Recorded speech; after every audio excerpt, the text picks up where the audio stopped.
All right, I want to talk about dust collection for a minute. I've had this shop almost 8 years, and there are some pros and cons to the different approaches to dust collection.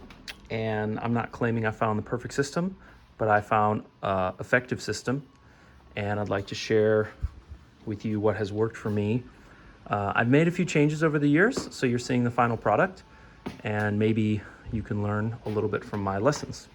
So first thing is a quick understanding of the shop. So this is a 2-car garage that we use. Basically, we walk through every single day. We don't really use the front door, so keeping the space clean has been important as we've had babies and toddlers and now little kids.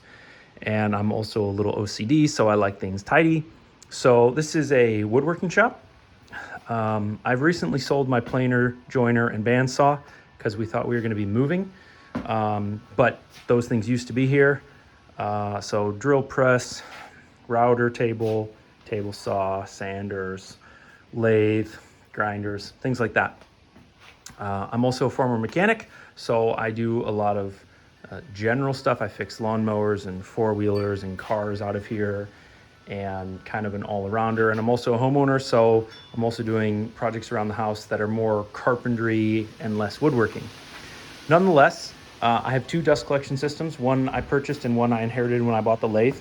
So the first thing is basically a shop vac from Home Depot. I think I wrote the date on here somewhere. Yeah, I bought it in August 2014, so 9 years ago. It's been working fine. I paired it with one of these dust deputies from Oneida. I would say that is totally worth $50.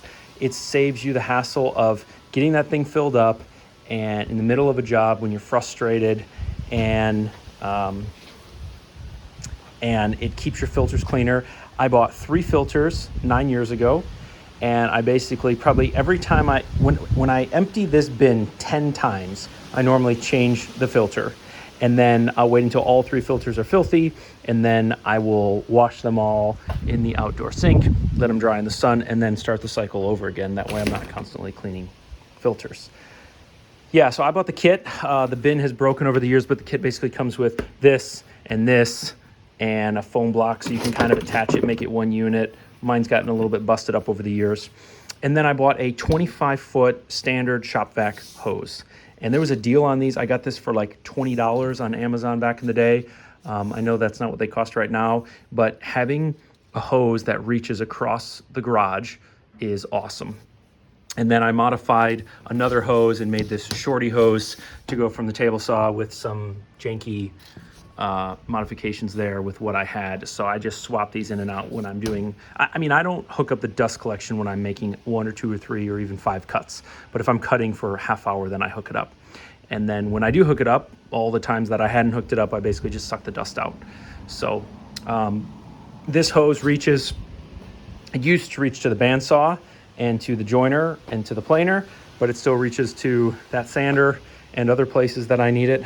It came, when I bought it came with this other hose, and this just friction fits inside. So you can use that for, smaller detailed work. It also gets you more length. We use it to clean the car. Sometimes I'll take this whole assembly around the other side of the house and run the hose in through the window if we need a shop vac in there for some reason. And then the other thing that you could consider, I do not use dust collection every time I use the drill press. It's just too cumbersome. But if I'm doing a lot of cutting, or in this case, I'm doing some metal work and I don't want the bits all over the ground for my kids to get hurt on, then I will hook up the dust collection. And I kind of hemmed and hawed on a good way to do this, which was cheap. And this is what I came up with. I really like it. It's by a company called Lockline. This is pretty common in manufacturing settings, in a smaller diameter. And it brings cooling water or cutting oil to machinery. But basically, these are interlocking cups. They're very high quality manufactured, and so they basically, you just move it and it just stays exactly where you put it. And so you can hone in on a spot that you want. And I basically just, they have an adapter that takes you from this to this. And then I basically just took a block of wood, cut a slot in it, cut a hole in it, clamped it down so that this is fixed in here. And then this just lives over there in the corner. And when I need it, I just throw it in the vise and hook this up to it. And that gives me a stationary.